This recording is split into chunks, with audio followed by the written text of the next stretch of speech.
talk about what we're trying to accomplish here at training camp is chemistry and accountability.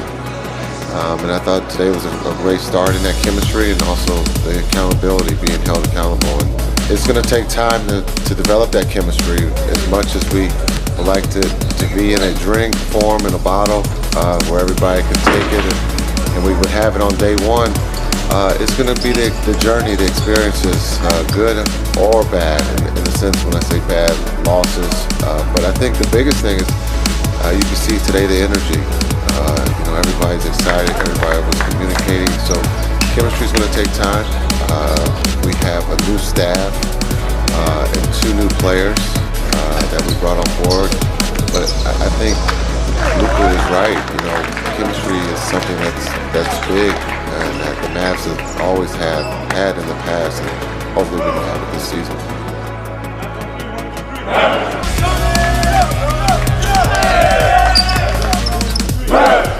Get it.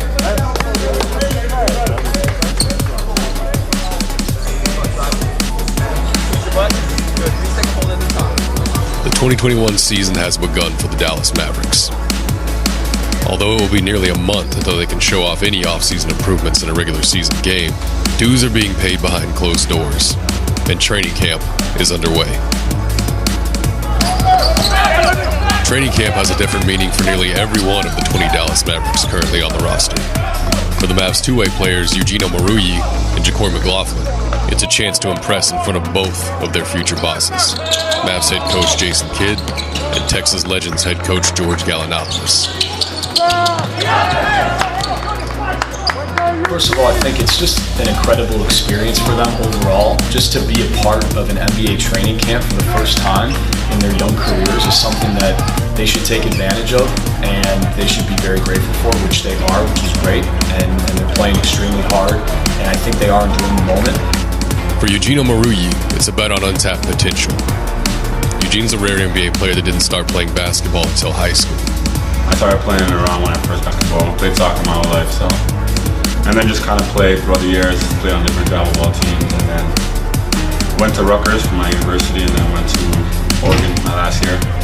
All these intangibles that you want in a basketball player and an athlete in general, he possesses. Also a very high character guy who's going to connect the group and just be a good guy to have around every day. But on top of that, I think we saw it in college. He can pass the basketball. He's a great rebounder, specifically on the offensive end, which kind of goes side by side with the fact that he's more of a hustle guy overall. But he's got a lot of intangibles. Eugene made a name for himself with the Oregon Ducks and their Sweet 16 run last season. His new teammate JaQuori McLaughlin was born and raised just 4 hours up I-5 in Tacoma, Washington.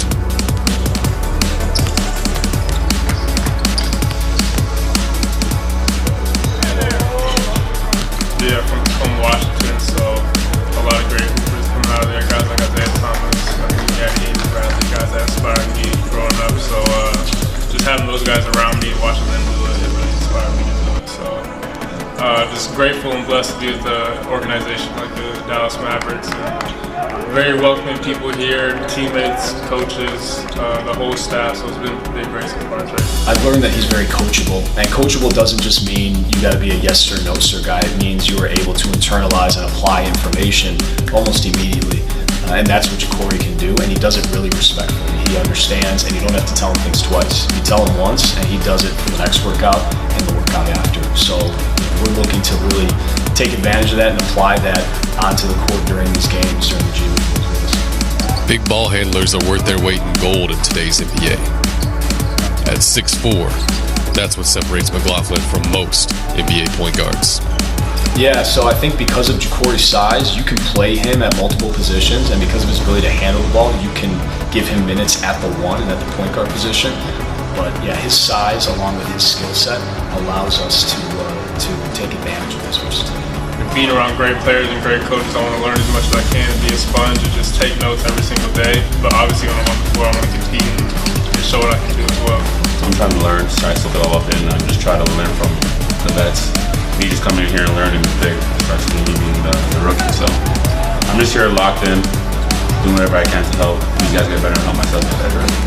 as it transitions into the G League season, now they have a head start. They've gained a little bit of confidence from being at the NBA level and understanding what it's like to get there. They get a little taste of it, and they understand where they can be better, and now they're able to apply that with the G League team going into the G League season. So more than anything, you got to enjoy the experience, but you got to really internalize and take it and apply the information that you learn.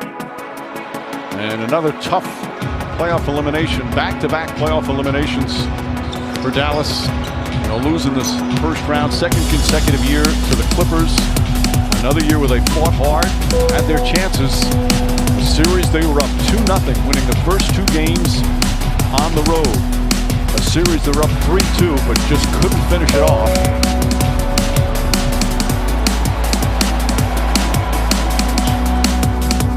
You gotta learn from it. I think with that experience, it's definitely gonna help us going forward.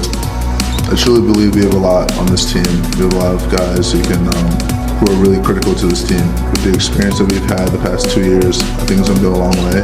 We're gonna learn from it.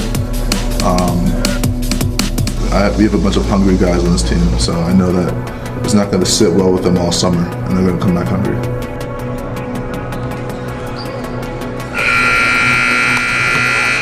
Training camp is nothing new for Jalen Brunson and Maxi Kleber. They're 2 of the most tenured Mavs on the roster this season. The physical reps they can do in their sleep, but the margins of victory are often found between the years. With a new coach and a new system, the mental preparation has become the key focus for these 2 veterans.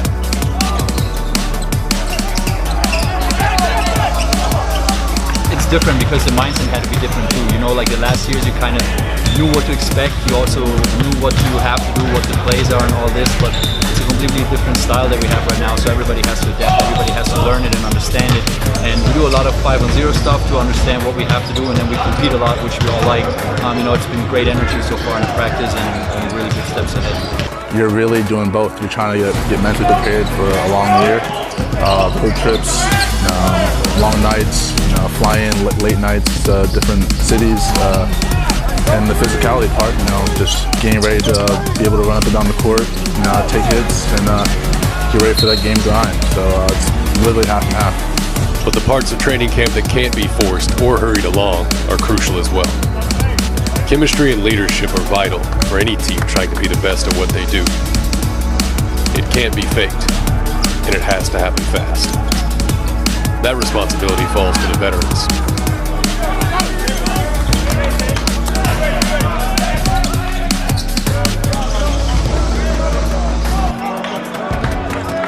I just try and thrive as a leader.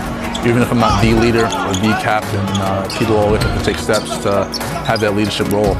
You can be a leader without being one. And so my job is to help communicate, help be that guy that people need to talk to and when they're in need, or just be somebody that can just encourage other people. You can see that's happening right now, and that's what preseason is there for too. They're pushing us, we analyze things. The number one thing that we talk about all the time is talking, and talking is a big thing to connect and to combine, and I think we're doing a great job right now. Being connected, right, is by touching, right? A lot of times we're learning how to talk, communicate. And the good way is by touching. Good job, right? That was big yesterday. Can we do that again today?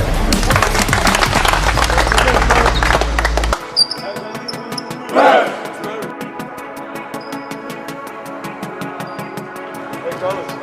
Hey, everybody in here real quick. Fellas.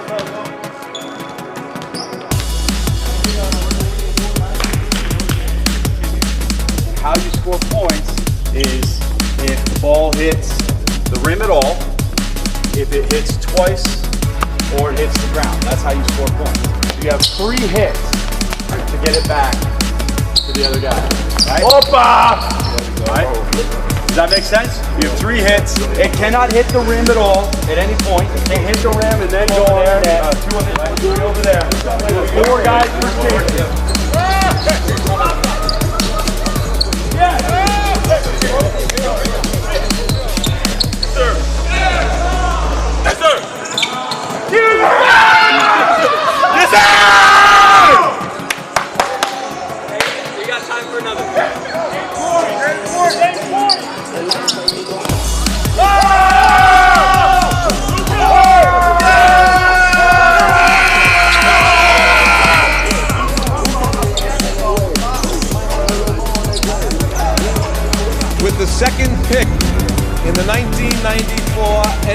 draft, the Dallas Mavericks select Jason Kidd from the University of California. Rookie of the Year, Shoot up a three. He got it! an NBA championship, And the celebration will begin. The Dallas Mavericks are NBA champions. The first title in franchise history. and the Hall of Fame. Jason Kidd set an incredibly high standard during his playing career. But now he's the man setting the expectations for 20 players, attempting to live up to that legacy. You're preparing for 20 players, a new coaching staff, and so there's a lot of meetings, there's a lot of communication. The one thing, you want training camp to be exciting, you want it to be fresh, fun, and so we kind of set this tempo, fast pace, not standing around, and so I think the players' feedback so far has been great. Understand, the guys on the ball, I'm asking you, right, your partner's right here, is you got all the help in the world and trust that he's going to help you. No matter where he goes, if he goes that way, right, and tries to come back in, your partner's there to help. Start working out. Start working out. There you go. Good job. There you go.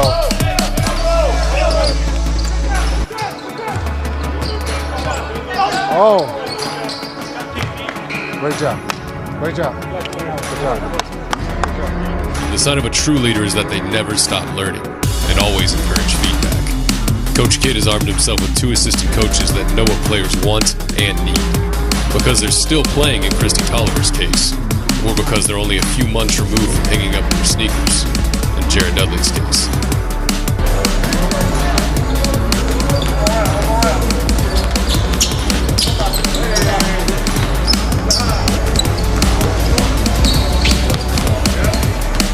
Huge transition. You're here all day, watching film, meetings before and after, getting ready for how we're going to do our stations, our groups, teaching points.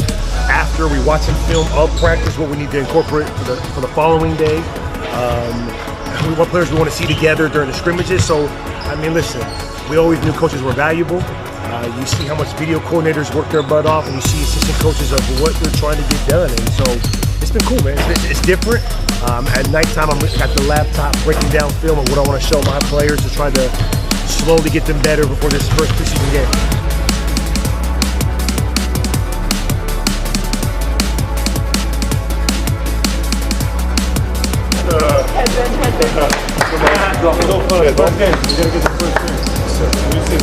Mavs on 3, 1, 2, 3. That was great. Appreciate it. My best talk so far. Welcome to the American Airlines Center, the beginning of the 2021-2022 season. The Mavericks and the Utah Jazz this evening. The teams and the opponent not necessarily the important part of this, but a lot of excitement and obviously a lot of change. In fact, maybe as much change as we've seen around the Mavericks in the last quarter century.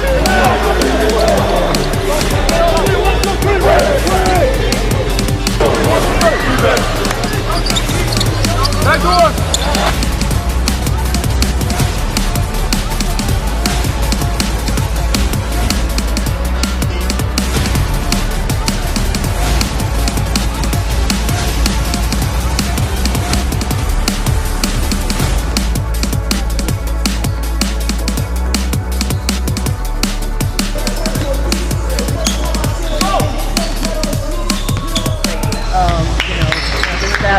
Very diverse, extremely organized, and they just know the game of basketball. So for me, a basketball junkie, I know I'm not going to be the smartest person in the room, but I'm going to learn a lot, so I'm really excited.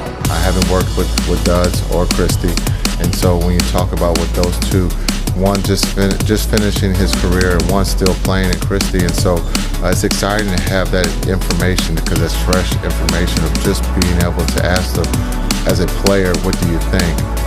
Would you like to do this at this time during practice, or would you like to do this? And so we get a lot of great feedback from them. Players have their own language and their own anxieties, and that emotional understanding is the edge that Dudley and Tolliver can bring to Coach Kidd's staff. Yeah, I mean, it's an advantage of how you talk to players. I mean, players understand the grind, they understand the pressure, the stress, new coaching staff, new system. You're not going to win a starting battle in one day, and so for me, it's the right time when to watch film with them. If I have 30 clips, no player wants to watch 30 clips of themselves doing bad things, so it might be 3 or 4 things, a couple things that I show that they're doing right, and then when they're out there, keep emphasizing that's perfect. That's the way you're supposed to do it. Or, hey, listen, you see why they made the three? That's what we were talking about in the film. So just precise, short and quick, and this team's already good. It's a playoff team. We got one of the best players in the world. So for me, it's if I can help them become 5 and 10% better, then I've done my job. It's about putting in the work and enjoying the work. And these guys have been great. Their effort level has been 100%. They've improved every single day, and that's all you can ask for. So, the attitude, the effort is at a 10, and that's fun. It's fun for players, it's fun for coaches. So that's our job, to just continue to build them, but also have fun with them and allow their joy to just be fulfilled. And with expectations higher than they've ever been for this collection of Mavericks, Coach Kidd is hoping that he and his new staff can rise to the occasion sooner rather than later. You talk about the journey, right? There's journeys within a journey, and the big journey is to win a championship, is to build that culture and be able to sustain that for a long time. And so it takes time. And understand we want to go far this season. Expectations are going to be high when you have the best player in the world. So you're up for that challenge because he's going to make you better as a coach, and he's going to make you better as a teammate. And so we all want the same goal, and that's to win.